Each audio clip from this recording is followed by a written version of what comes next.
안녕하세요. 정진우입니다. 여러분은 혹시 지갑 속에 있는 10,000원짜리 지폐 한 장을 보면서 이 종이 조각이 생각을 하고 감정을 느낀다고 상상해 보신 적 있나요? 아마 대부분은 무슨 뚱딴지 같은 소리냐고 하실 겁니다. 저도 금융업에 종사하며 수많은 숫자를 다뤘지만 돈을 그저 차가운 숫자로만 생각했었죠. 하지만 진짜 부자들은 돈을 전혀 다르게 대합니다. 그들은 돈을 마치 살아있는 사람처럼 대우하죠. 오늘 이야기는 바로 여기서 시작됩니다. 당신이 돈을 인격체로 받아들이는 순간 당신의 통장 잔고뿐만 아니라 인생 전체가 바뀌게 될 것입니다. 솔직히 고백하자면 저도 30대 초반에는 대박만을 좇았습니다. 길가에 떨어진 100원짜리 동자는 거들떠보지도 않았고 작은 돈은 함부로 쓰고 큰 돈만 벌려고 했었죠. 그런데 이상하게도 돈을 벌면 벌수록 제 소나귀에서 모래처럼 빠져나가는 느낌이었습니다. 아내와 미래를 걱정하며 밤잠을 설치던 어느 날 이 책을 만났습니다. 김승호 회장의 돈의 속성. 이 책은 제게 묻더군요. 작은 돈을 함부로 대하는 사람에게 큰 돈이 머물고 싶어 할까? 라고 말이죠. 김승호 회장은 말합니다. 돈은 인격체다. 이게 무슨 비유적인 표현이 아닙니다. 돈은 스스로 감정을 가졌다고 생각해야 합니다. 돈은 자기를 소중히 여기는 사람에게 붙어 있기를 좋아하고 자기를 함부로 대하는 사람에게는 패가망신의 보복을 퍼붓기도 합니다. 작은 돈을 아이처럼 아끼고 큰 돈을 어른처럼 대우할 때 비로소 돈은 당신을 따르는 친구가 됩니다. 여러분은 친구를 만날 때 험하게 다루거나 무시하나요? 아니죠. 돈도 똑같습니다. 좋은 곳에 보내주고 가치 있는 곳에 쓰이길 원합니다. 많은 분이 한 번에 큰 돈을 버는 로또 같은 행운을 바랍니다. 하지만 돈의 속성에서 강조하는 두 번째 진실은 바로 일정한 수입의 힘입니다. 매달 100만 원씩 꾸준히 들어오는 돈은 어쩌다 한 번 들어오는 1,000만 원보다 훨씬 강력한 힘을 가집니다. 규칙적인 돈은 미래를 예측 가능하게 만들고 다른 자산을 통제할 수 있는 조직력을 갖추고 있기 때문이죠. 마치 훈련 잘 된 군인들이 오합지졸 수만 명을 이기는 것과 같습니다. 돈에는 중력이 작용합니다. 무게가 무거울수록 주변의 것을 끌어당기는 힘, 즉 만유인력처럼 돈도 돈을 끌어당깁니다. 1억 원을 모으는데 10의 노력이 필요했다면 그 다음 1억 원은 5의 노력, 그 다음은 2의 노력만으로도 모입니다. 처음 종잣돈을 모으는 과정이 가장 고통스럽고 힘들 수밖에 없습니다. 하지만 그 임계점만 넘으면 돈이 알아서 굴러가며 덩치를 키웁니다. 지금 여러분이 겪는 그 힘겨움은 중력을 이겨내고 로켓을 쏘아 올리는 과정인 겁니다. 제가 자산 관리를 해드리다 보면 가끔 남의 돈으로 무리하게 투자를 하려는 분들을 만납니다. 내 돈 아니니까 좀 과감하게 해도 되겠지라는 생각. 이게 정말 위험합니다. 김승호 회장은 남의 돈을 대하는 태도가 내 돈을 대하는 태도라고 말합니다. 친구가 밥을 살 때 비싼 것을 주문하거나 회식 자리라고 음식을 남기는 행동, 이런 사소한 태도가 결국 내 돈을 지키지 못하게 만듭니다. 남의 돈을 존중하지 않는 사람은 절대 부자가 될 자격이 없습니다. 많은 사람이 돈을 버는 능력만 중요하게 생각합니다. 연봉이 높거나 사업이 잘 되면 부자가 될 거라고 믿죠. 하지만 이건 착각입니다. 돈을 버는 능력은 부의 시작일 뿐입니다. 겉으로 화려해 보이는 고소득자 중에 빈털터리가 의외로 많은 이유가 뭘까요? 바로 나머지 3가지 능력이 부족하기 때문입니다. 버는 능력만 가진 사람은 부자처럼 보이는 가난한 사람이 될 확률이 높습니다. 두 번째는 돈을 모으는 능력입니다. 이건 버는 것과는 전혀 다른 근육이 필요합니다. 지출을 통제하고 사치와 허영을 이겨내야 하거든요. 저도 제 딸에게 맛있는 걸 사주고 싶고 아내에게 좋은 가방을 선물하고 싶은 마음이 굴뚝 같을 때가 있습니다. 하지만 자산이라는 나무가 충분히 자라 열매를 맺기 전까지는 그 욕망을 다스리는 것, 그게 바로 모으는 능력의 핵심입니다. 작은 새는 구멍을 막는 단호함이 필요하죠. 세 번째는 돈을 유지하는 능력입니다. 재산을 지키는 건 버는 것보다 훨씬 어렵습니다. 사기꾼, 잘못된 투자 정보, 그리고 갑자기 찾아오는 경제 위기. 성을 쌓는 건 힘들지만 무너지는 건 한순간입니다. 그래서 부자들은 겸손합니다.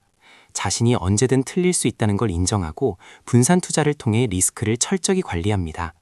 제가 만난 진짜 자산가들은 화려한 정보보다 기본적인 원칙을 목숨처럼 지키더군요. 마지막 네 번째, 의외로 가장 어려운 돈을 쓰는 능력입니다. 돈을 모으기만 하고 쓸 줄 모르면 구두쇠가 되고 주변 사람들이 떠나갑니다. 반대로 엉뚱한 곳에 쓰면 돈이 싫어해서 떠나죠. 가치 있는 곳, 예를 들어 자기 개발이나 가족의 행복 혹은 누군가를 돕는 일에는 기꺼이 지갑을 열어야 합니다. 돈이 나갔다가 친구들을 데리고 다시 돌아오게 만드는 기술. 이것이 진정한 부자의 품격입니다. 그렇다면 돈을 어디에 둬야 할까요? 김승호 회장은 주식을 사고 파는 것이 아니라 모으는 것이라고 말합니다. 주식은 회사의 지분을 갖는 것이고 그 회사의 직원들이 내 돈을 위해 일하게 만드는 시스템입니다. 내가 잠자는 동안에도 나보다 더 똑똑한 경영자와 직원들이 내 자산을 불려주는 구조죠.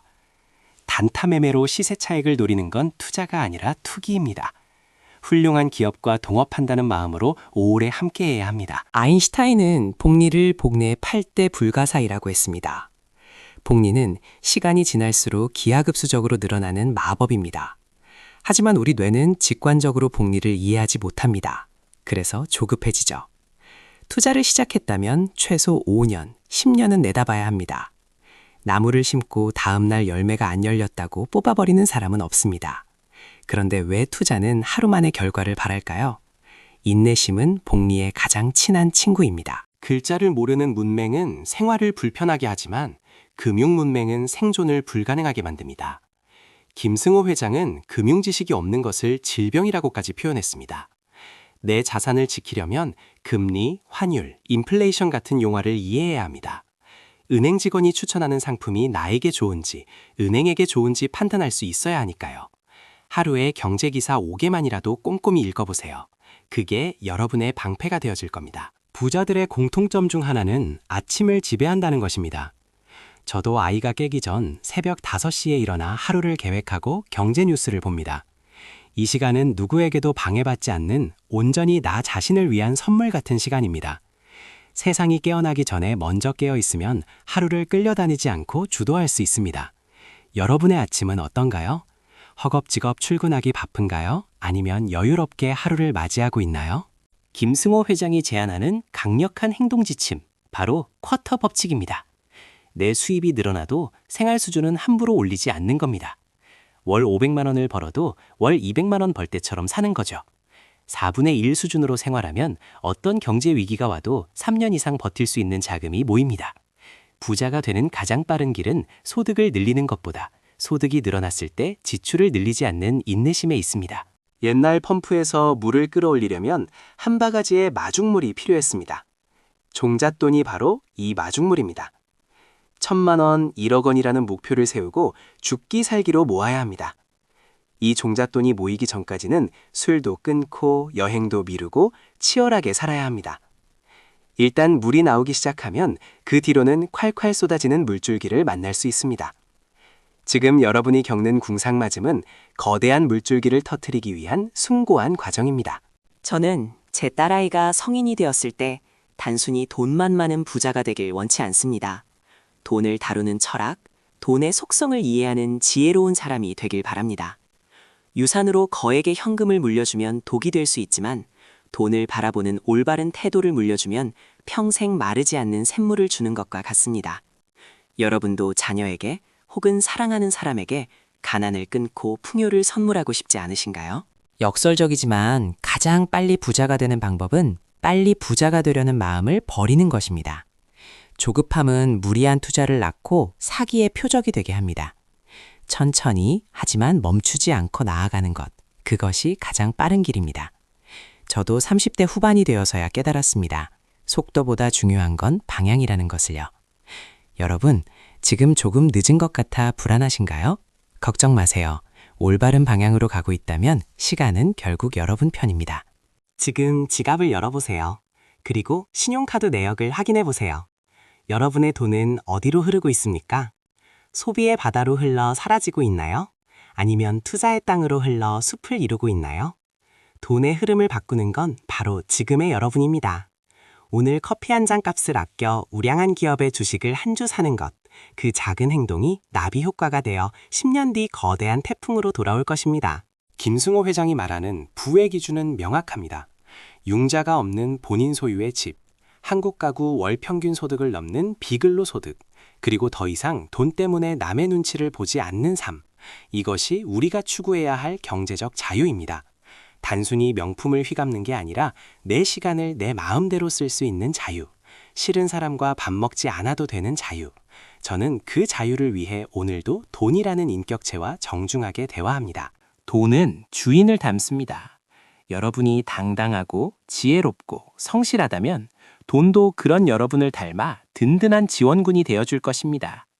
돈의 노예가 되지 말고 돈의 주인이 되십시오.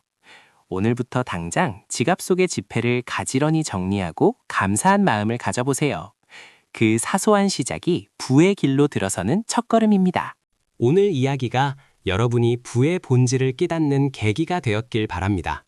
내용이 도움이 되셨다면 구독과 좋아요를 눌러주시고 지금 당장 지갑을 정리하는 작은 실천을 시작해보세요. 당신의 경제적 자유를 진심으로 응원합니다. 감사합니다.